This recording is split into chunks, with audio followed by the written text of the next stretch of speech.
What's up, you guys? Sean Ross Sapp here, Fightful.com podcast. It is August 8th. I am the managing editor of Fightful.com. We're here to talk Smackdown Live. It's a pretty quiet week in wrestling and MMA. No MMA events really until major MMA events until kind of the Conor McGregor Floyd Mayweather fight. And of course, this is the week before NXT TakeOver and SummerSlam. So we will have shows both days for that, of course. This Friday, I will be joined by David Bixenspan for our members only podcast, where we'll talk about our What Culture fiasco from 2014, talk his coverage of the Hogan Gawker trial, which was really unrivaled, and then the Scenic City Invitational. I am joined by one Jeffrey Hawkins, who seems like he has had his post-coital cigarette after the Arn Anderson cameo already. Oh, okay. Was not sure where you were going with that. Until you dropped our Where's he going? Oh, okay, there we go. Yeah. Yes, California is still here, so I am still here. Yes. Yes. And Anna Bauert, who we will have some more information about Most Ridiculous and how you all can contribute to that cause pretty soon. Anna, sup, down under. Hi. Well, not as much as with Jeff, apparently. I thought I'd missed some earlier conversation before I entered the chat. So, okay. Cool. I got laid and I didn't even know it. That's the funny thing. It's just You had to get explicit with it, didn't you? You couldn't just You said like it's the subtle. Yeah, but it was classy the way that I said it. It was classy. Can I just announce? I'm wearing a button-up shirt. You that's Are you? Before we went live with the stream, everyone who's watching, Sean played us his new app of farting and vomiting noises. So I think that sets the tone of this episode. That is not true at all. I wouldn't. We're devolving into a morning zoo already. This is just. Yeah. Hey, it's Sean Ross Sapp and the morning crew here on WRH. Pretty much. And that's where we all laugh at our own jokes and shit. That's the part of the morning show. Yep. Oh, man. Well, opening segment, John Cena came out and he said John Cena stuff. He's interrupted by Baron Corbin, who says Baron Corbin stuff. And then John Cena gets a very hot Toronto crowd to chant dumpster fire. Anna, is that going to stick? I hope so. I don't think he's too happy about it. I'd rather that stick than John Cena's fat skinny reference. Really, dude? Okay. I don't know if I'm shaming a guy who played in the NFL and then lost like 80 pounds to become a WWE wrestler. I don't. Yeah, a bit uncalled for. I do like Baron Corbin's new theme. It's very like Monk gone bad. And like I can just picture now this whole gimmick. He comes down in a robe and like starts to bless people, and it's like psych, and then he just beats them up. I went somewhere else during this segment, apparently. Jeff, CFOs has been busy lately, it would seem. Yes, they're adding words to songs they've already written. Anna did that in like a few minutes last night. She added the Screaming Goat for them. I'm very proud of it. This John Cena is not the John Cena I want. I understand that they wanted to fire up the Toronto crowd with this.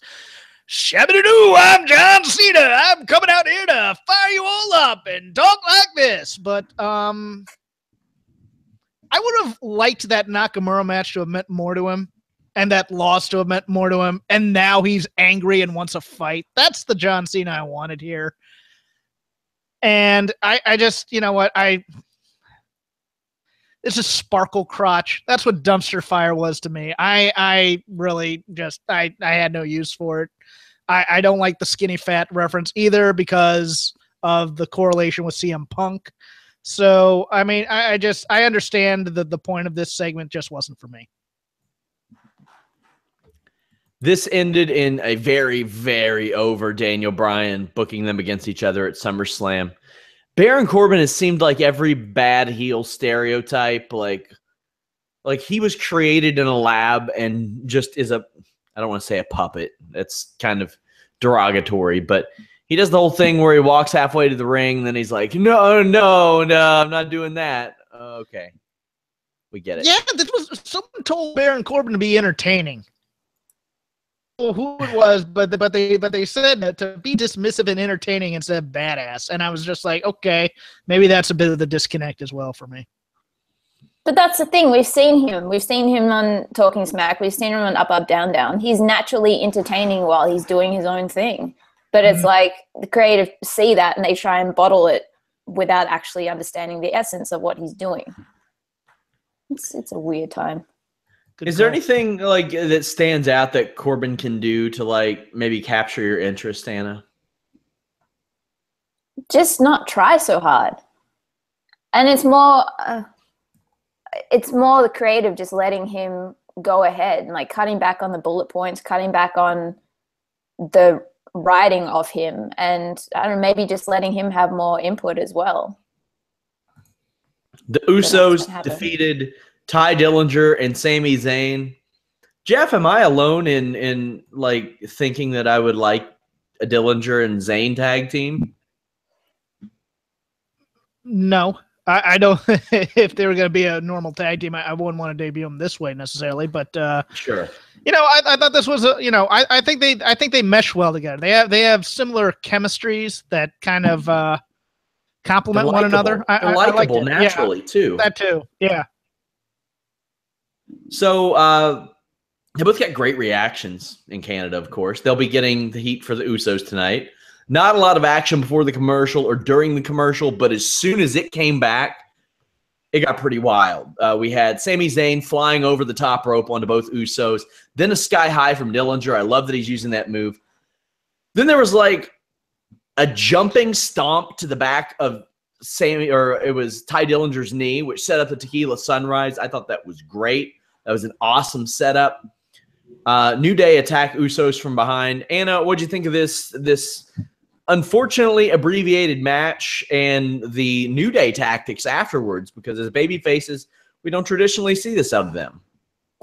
Well, as we have established, I am Team Canada, specifically Sami Zayn and Ty Dillinger, so I would be really happy. At the same time, I don't want to take away, I mean, they haven't been giving Ty Dillinger many single spots for a while anyway. I put it on Twitter. He's like the awesome cousin that lives overseas and then comes back for family events and brings like all these gifts and awesome stories.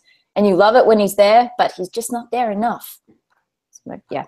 But Sammy still does get single spots. He doesn't win a lot of them, but it's still, I don't know. I don't know if I'd be willing to give that up for a tag, but if that meant that I actually have a spot on the roster, I'd be all for that. With the New Day coming out, I do like that they've changed up their style, but it's like the end of Cabin in the Woods. Never underestimate a unicorn.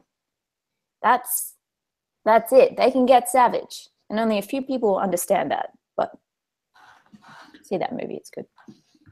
Jeff, your thoughts on Usos defeating Ty Dillinger, Sami Zayn? Maybe the future of Ty Dillinger and Sami Zayn and the whole situation in the match. Oh, I think their level is quite easy. They're still going to be feuding with Mike Kanellis and God, I even forgot. Oh, Aiden English. Oh, still they're that's. Do they get thrown in the pre-show in a tag match?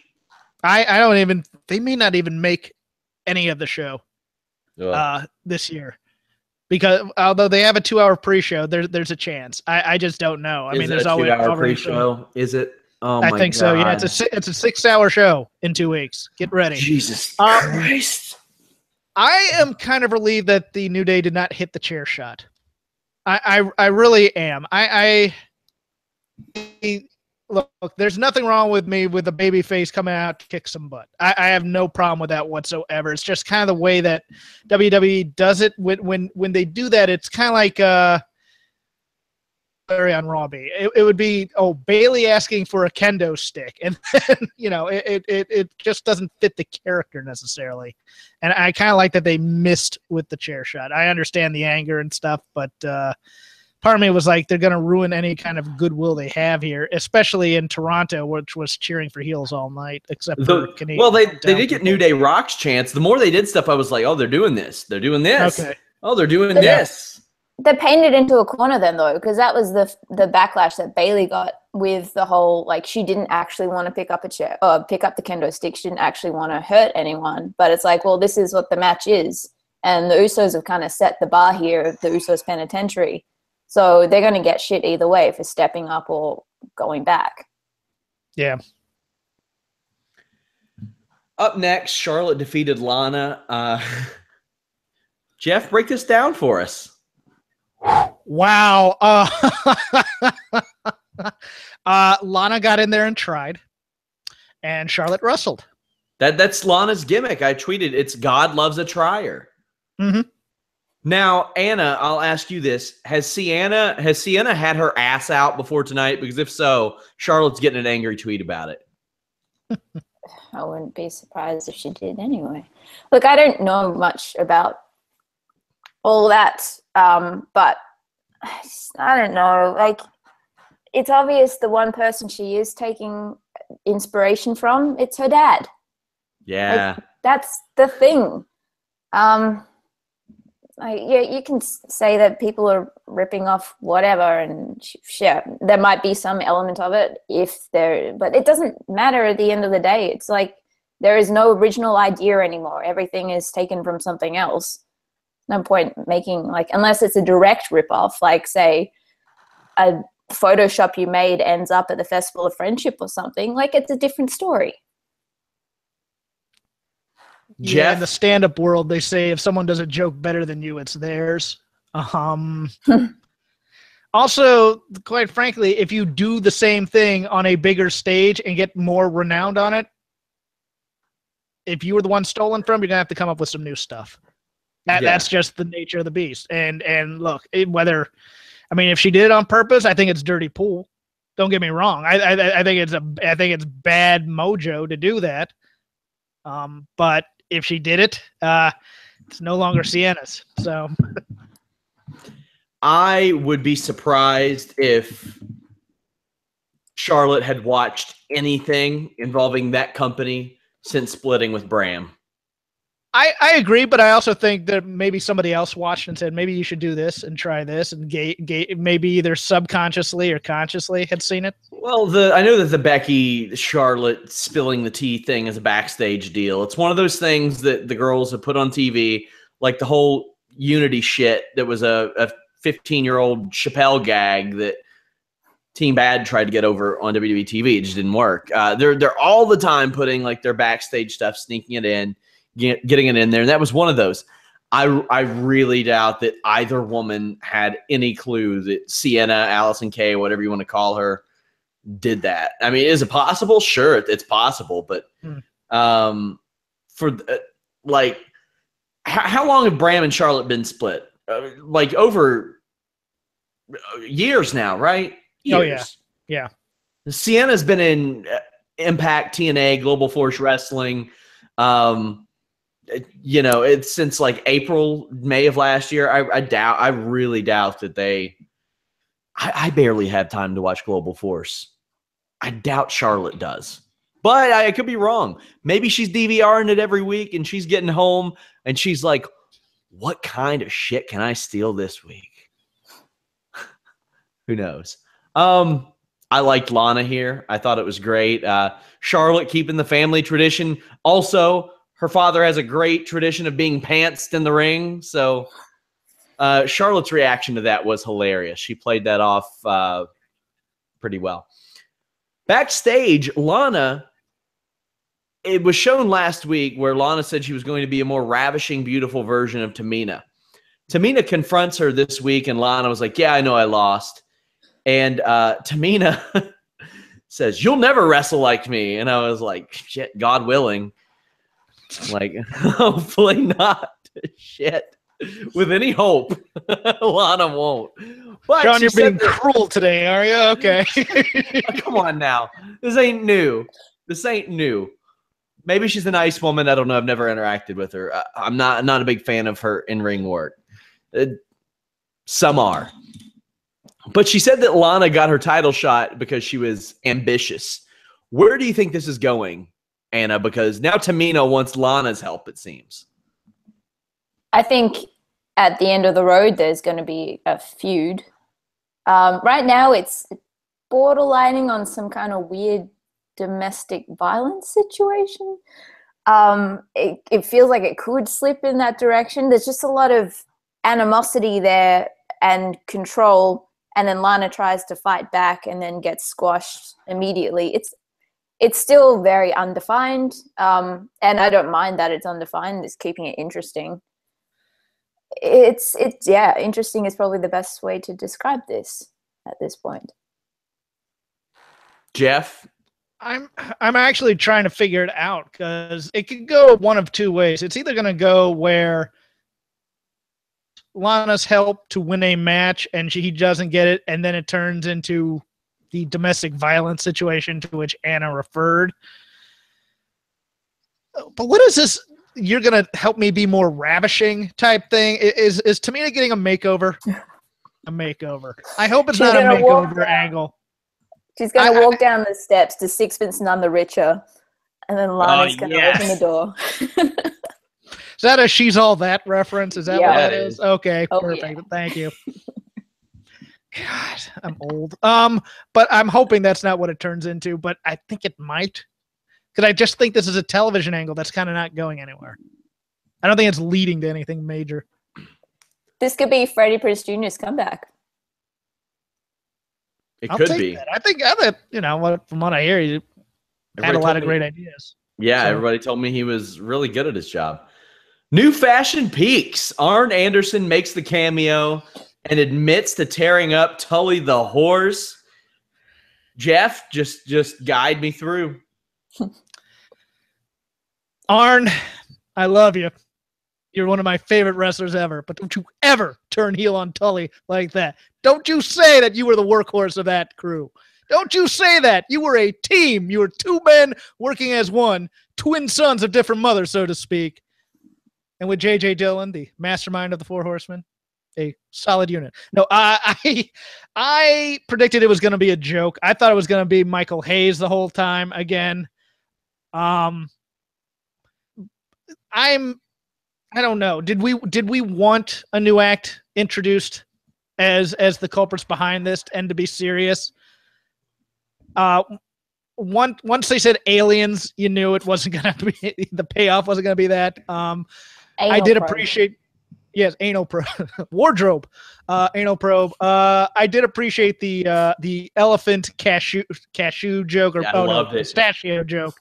I really liked that one on the board, but I am kind of thankful this is over. I think it's kind of run its course if they weren't going to do anything after Twin Peaks. I thought the Ascension had a great little cameo. They make me laugh. They're not the best wrestlers. You mean they're not going to be this SummerSlam's Leslie Nielsen? They could do that. I'd love to see them be kind of the O.J. Simpson of the Naked Gun movies, where they're just getting hurt all the time because of Breezango. But yeah, no, I thought this was a fine end, and Arn makes me laugh, so why not?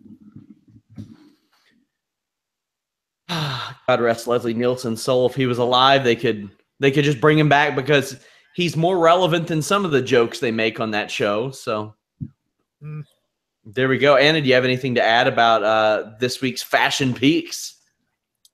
No.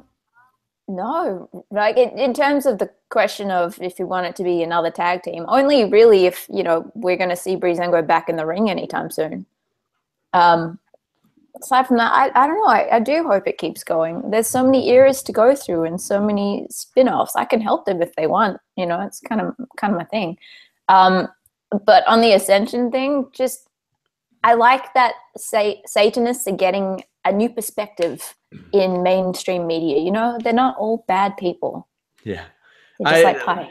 One of the things I do appreciate about SmackDown is they don't sometimes they fit the people they need on the show, but Nakamura's not wrestling every week. New Day aren't wrestling every week. They were off. Rusev appeared for about 3 seconds this week and accomplished all he needed to do. I used to not be a big fan of the 2-hour Raws because we would get 3 or 4 minute matches. And then the time that they made Raw 3 hours, they just happened to introduce the Shield a few months later, and their really long matches weren't so bad. They still had the Shield, Del Rio, CM Punk. SmackDown's in this weird spot where they have guys that they can get over, but they have guys that are over. And then, unfortunately, there are some guys like Chad Gable who get just lost in the shuffle. But I like the idea of Fashion Peaks keeping these guys on TV for a while. It's harmless. It's a little fun. Up next, Shane, Styles, and Owens. I really like this.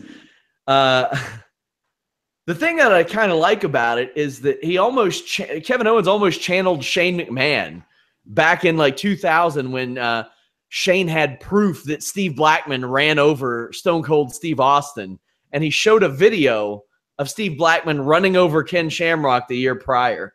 Kevin Owens just like queued up clips like from WrestleMania, pre-WrestleMania, 1998. This is pretty good. And I like that they introduced that Styles has plenty of reason to doubt Shane as well. Anna, do you think this leads to an Owens-Shane dealio? Possibly. I wouldn't be angry at it. I was one of the ones leading up to WrestleMania that jumped on the high horse about AJ and Shane and how it was a waste and all that. And, you know, I will publicly say that I was wrong and I need to shut the hell up. There's still the thing of, well, shouldn't there be a match for these kind of guys that actually progresses something? But at the same time, it's like, well, this is sports entertainment. So it's not like we're losing anything by them having a match with someone like Shane for certain points. I loved this segment, and I loved KO is just masterful. He managed to put in a really convincing pitch about the WWE Network, and then he also managed to troll Canada with the whole Montreal reference and then saying that Brett deserved it.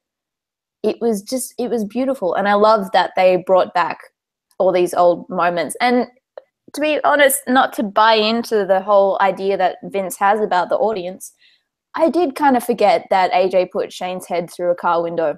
And that was, earlier this year, late last year? Earlier this year? It was great. Yeah. I love that. Shane gets kicked in the head. His shoes were beautiful, too. I know you all won't appreciate that, but they were. They were magnificent, per usual. Jeff, does Shane McMahon being in this add anything to this SummerSlam match for you? It's about their 7th go-around. I think the question's going to be what they do with Shane in terms of I think there's a good possibility this is a swerve and he turns heel. I think there's a very good possibility that they're just going to we just want to switch things up a bit on SmackDown, so let's have Daniel Bryan and Shane be feuding like we have on Raw with the two different energies, and that he ends up screwing AJ out of this after remembering about the beatdown and back. I don't know. It doesn't add that much intrigue to me. I think, as a matter of fact, it takes away from the match, because I think most of us would just like to see a very nice main event style match between Kevin Owens and AJ Styles that results in a clean pin rather than chicanery involving Shane. I do, but I think they're going to set up probably Shane, and you know what? I'm going to back off of my original statement. They're going to set up Shane and Kevin Owens. That seems like the obvious path. I think they're going to go with it. How do you think that a 2017 heel Shane would be? Because we've seen him before, and he's been great, but since he's been back, it seems like there's just a little something off. Maybe it's maturity. I don't know. Yeah, he doesn't have that kind of swagger of youth anymore that had really helped his heel run quite a bit. Yeah. Which is funny, because the way he dresses is more youthful than ever. A dad, having to care about others, having a couple of knocks in real life in terms of business ventures. It's all really humbled him and grounded him and made him likable. And it's hard to get back that unlikability that you once had due to being kind of a jerk when you were young. So I don't know if he could recreate that, to be honest with you. Well, there's one way to do it and align him back up with Steph and Vince. And that seems to be the easiest way to do it, though he did kind of bury his family today in one of the comments. I don't need more McMahons, please. Yeah, but that's the other side of it. I mean, we necessarily don't want to see that, but that would be the easiest way to do that. Carmella defeated Naomi. The crowd really did not get behind those speedball Bailey kicks. A lot of Naomi's other offense is working fine. But the story of this match, James Ellsworth is back. Anna, please talk about it. Okay, well, once referred to as Lord Mayor President James Hogsworth, now he has changed. He's not the same charming, almost charming man that we knew. Look, I'm glad he's back, and he's going to add another dimension to this match. What kind of pissed me off during this, and also during Charlotte and Lana's match, was the crowd, and the crowd chanting for the majority of the match for Ellsworth to come out.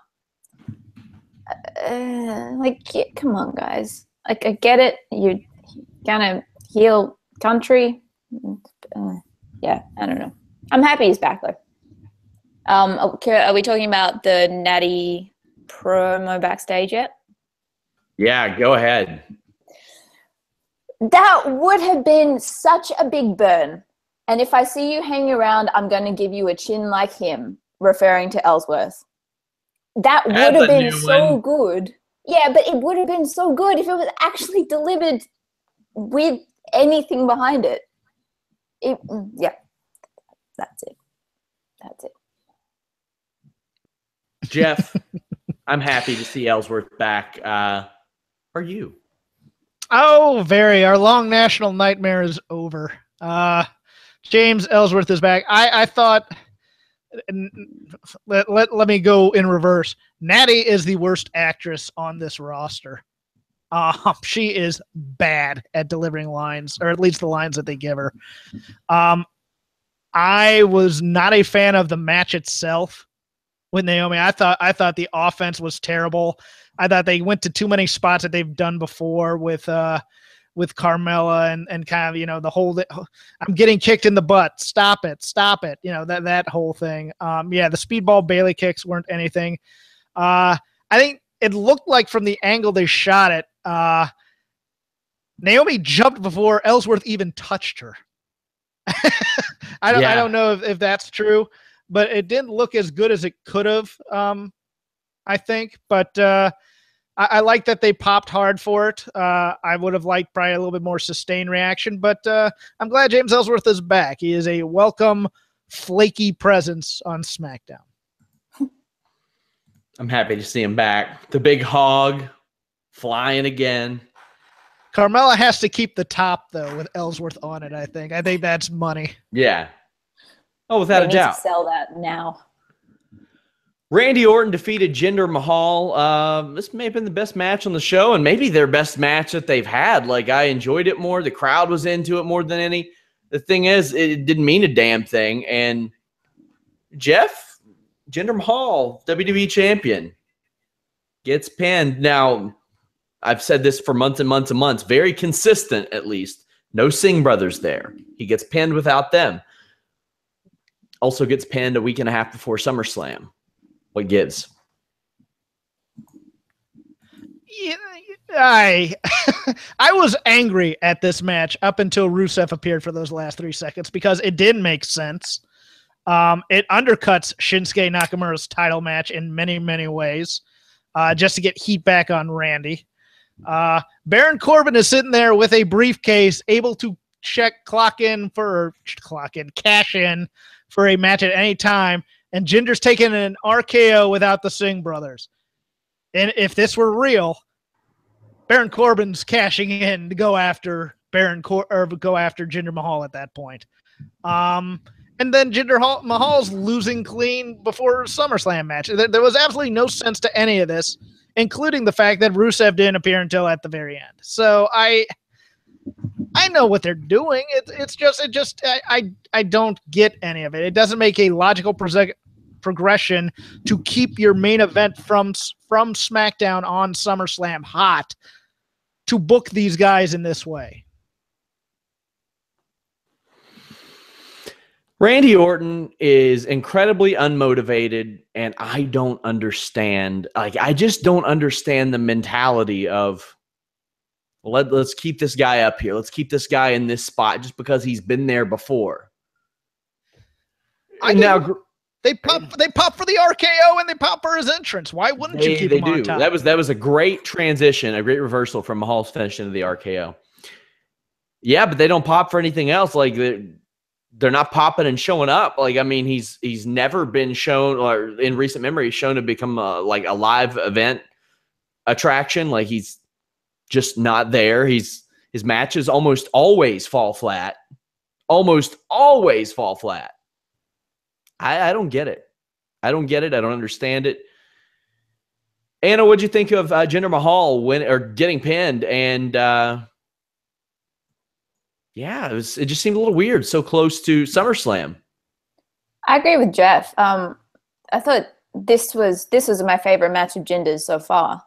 Mm-hmm. And it could have been a great showcase of his progression of the time since, rising up, being in the contender for the championship and winning. And the Singh brothers aren't here. They could have made something of this and proven something of this, but they decided to go in Randy's favor. And I get why they wanted to give Randy the win, but I think it could have been done in a different way that didn't hurt Jinder so much. And I don't know, I just got the impression that, they really don't give a shit about Jinder. This was definitely not done because of India. They weren't thinking of India at all. How dare they? No, but it's just like, we know why Jinder is put in this spot, and tonight was just that made it that much more evident. I'm very curious to see what's going to happen with him and Shinsuke. I'm guessing Corbin's going to interfere, but just the mix-up of styles itself, I really don't know how this is going to go down. So after the match, Rusev comes out, makes a quick cameo as SmackDown's going off the air. Boots Orton in the face. Fair? Do we need more of Rusev on SmackDown leading up to this, Anna? We already have something like 11 or 12 SummerSlam matches announced. I'm just glad that they actually showed this at the end of SmackDown before cutting to 205, so people actually saw what was going on. And, for 205's sake, this is smart marketing for people to actually switch over. Yeah, I don't know. They're probably going to add it. If it's going to be a 6-hour show, it's probably going to happen. They could easily save this, though. It's not like they've really built Rusev up since he's been back. Jeff, where do you think a Rusev will go after SummerSlam? Because he probably ain't winning that match. Probably onto another match somewhere. You know what? They may stick him with Nakamura. That's a possibility. For the title or not for the title? Not for the title. That was SmackDown. It left a lot to be desired for me. Yeah, I felt it. Other than the AJ Kevin Owens build, they're not really doing a great job of building the matches coming from SmackDown. They're going to be on this SummerSlam card. This is gosh, how deep are we now? What all is on SummerSlam? We obviously have the Big Beef Battle 4-way. That's set for the show. Finn Balor, Bray Wyatt. Oh God, not pumped for that, to say the least. Naomi versus Natalya. That's an interesting booking. Alexa Bliss versus TBA. New Day, Usos. AJ versus Owens with Shane as the ref. Neville versus Tozawa. That'll be fun. Orton versus Rusev. Show versus Cass with Enzo suspended in a cage. Finn Balor. I already mentioned that. Baron Corbin. John Cena. Jinder Mahal. Shinsuke Nakamura. Tag team match also from Raw. Yeah, but they haven't added that yet, have they? Okay, no. No. yeah, they can't yet. Will this show fall flat? It seems like every single time NXT has a show before WWE or the main roster, we're like, well, these guys are going to have to step it up. They're going to have to answer. They don't. They never do. They don't. They just don't. Doesn't matter.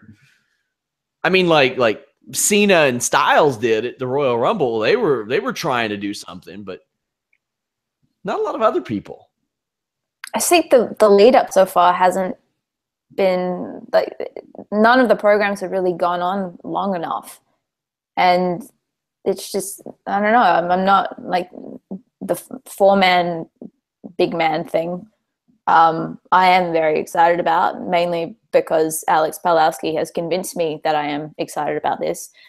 But yeah, the build just hasn't really been there, in my opinion. It doesn't mean it's not going to be good, but just not as excited about it. Guys, head over to Fightful.com. We got forums, live discussion, photos, videos, of course, podcasts over at FightfulPods.com. We're going to release another visual update pretty soon. I'm very excited about that. We got boxing coverage for Mayweather and McGregor and a post-show podcast there. G1 coverage, live coverage all weekend. I may do a post-show. I haven't decided yet if I'll do a post-show for the finals. If I do, that definitely won't be right after it. But lots to talk about there. We had lots to talk about on today's Holy Smokes MMA podcast, including the UFC Mexico show, John Jones, if he's genuine. I break down the Ultimate Fighter 26 cast, and what we're going to talk about right now, a potential Ronda Rousey move to wrestling. I spoke with somebody who works for WWE today that said that there's a lot of buzz backstage at the Mae Young Classic that Ronda, Jessamyn were going to start their training, and that the idea had been tossed around from Marina too, but I've heard nothing about Marina actually doing it. But Rousey has expressed interest in a pro wrestling run, has done a little bit of training, and has been doing so with Brian Kendrick, who WWE kind of referred to her. If you all remember, Eva Marie did some training at WWE's referral with Brian Kendrick. Jeff, Ronda Rousey. Now, she's got a couple bad knees. Can't imagine she's going to work a full schedule. There's no WWE deal in place even. But she has been doing a little bit of stuff. What do you think about a Ronda Rousey pro wrestling run? I think she has potential. I mean, I've seen Shayna wrestle, and she took to it like a duck takes to water, to use a very old cliche. But Shayna's been very good as a wrestler in the limited time she's been on there. Jessamyn, I think, is also training at Santino Brothers. Yeah. Out here, which is local. She went to the Rocky Romero seminar, which is a pretty good seminar to be going to, I would imagine. Yeah, I mean, she has. I mean, if you have natural athletic ability, it's easier for you, I think, to transition. The hard part is always for focused athletes to have that kind of charisma. You know, you see with Jason Jordan, you spend so much time focusing on your craft, your athletic craft, and being in the gym, 12 hours a day or more, that you don't have any outside life for which to develop a personality, so to speak. But Ronda has attitude, and attitude can take you a long way in pro wrestling. So I don't think there's as much money in a horsewomen feud as some people tend to think. I don't think so either. But Ronda Rousey as a wrestler, I mean, if it's not direct to WWE, if she's going to do a little bit of time, say like shimmer and shine, and maybe, go over to Stardom for a bit, sure. I mean, I think she'll do fine. I don't see that happening. Somebody says, can she do more than 5-minute matches? She might not need to do more than 5-minute matches. Brock Lesnar's making a pretty good career of short matches these days. She already has a finishing move. It's well established that she slaps on an arm bar and that ends it. Anna, does Ronda Rousey and WWE or pro wrestling in general do anything for you? Yeah, especially in WWE, because it brings you. It's like if you look at her as the female Brock Lesnar, having her in the women's division at WWE on the main roster will do a lot for that division. Because all of a sudden, highly doubt they're going to try and chuck an Emelina gimmick on her. If they do, oh dear God. But who, Rousey? This is, yeah. Oh, she'll just be Rousey. That's what she'll be. Yeah, but this is what I'm saying. Like, having someone like her come into this division, bringing what she does, bring what she can bring, I think it's going to, it's helping forge forward with what the whole women's revolution was supposed to be about, legitimizing the female division. I think it'll be good. Yeah, I'm going to have to deal with all the people saying, oh, well, she couldn't cut it in the MMA anymore. Yeah, besides all those records she broke and the fights she won and stuff. And I had somebody saying, well, she got her ass kicked. That's why she left. Yeah, that's usually why people leave MMA. They start getting their asses kicked, and they're like, yeah, maybe this ain't for me anymore. Let me do something else. I don't see a problem. You're legitimately getting your head beaten in, yeah. Yeah, I don't see a problem in transitioning to pro wrestling. Like, there are some people who legitimately think that having no MMA fights ever somehow means more. Like, maybe in the case of CM Punk it did, because that question was answered, but I don't think in the case of Ronda Rousey or Brock Lesnar that it's hurt them or would hurt them at all. Also, Jessamine Duke, she's a 6-foot tall woman. That ain't gonna hurt her chances in a pro wrestling world. So there's that too.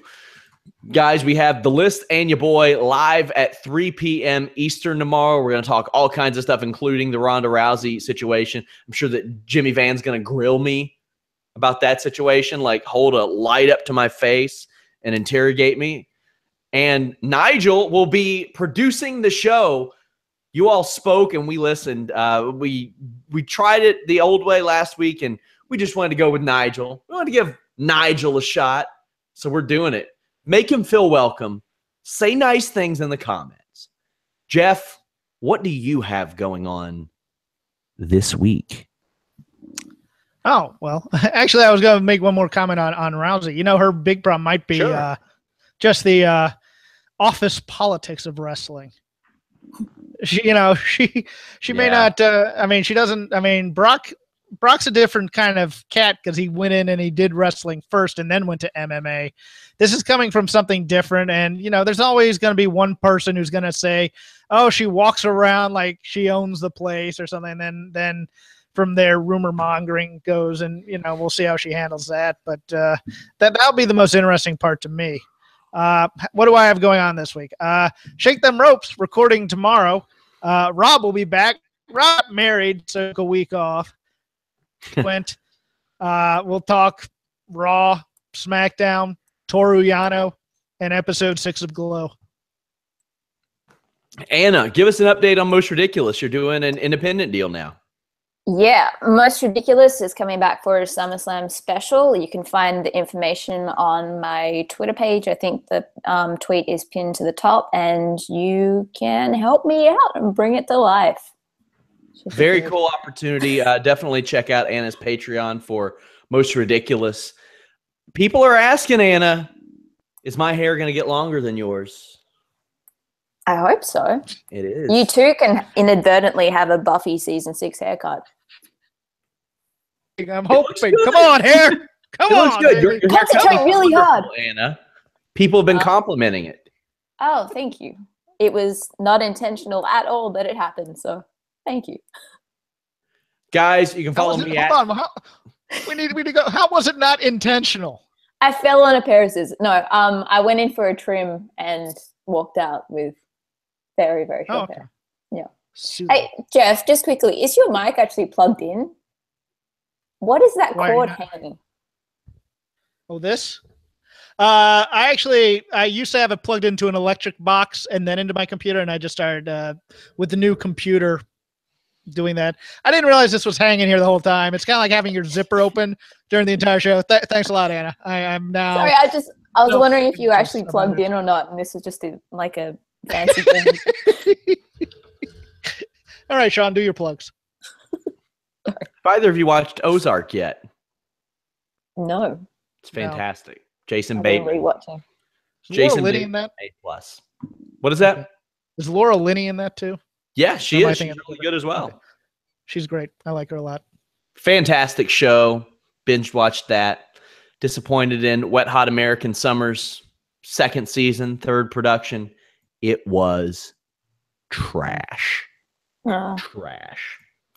That concludes the movie and TV show review portion of the Fightful.com podcast. Join me tomorrow, 3 p.m. Eastern, for the list and your boy. It's going to be a lot of fun. I'm very excited to see how it goes with Nigel producing. So definitely check that out. Subscribe to us, iTunes, Stitcher, YouTube. Those visual changes are coming up. And let people know about the site. We had obviously a huge influx of traffic today due to the Ronda Rousey news, which definitely blew up this afternoon.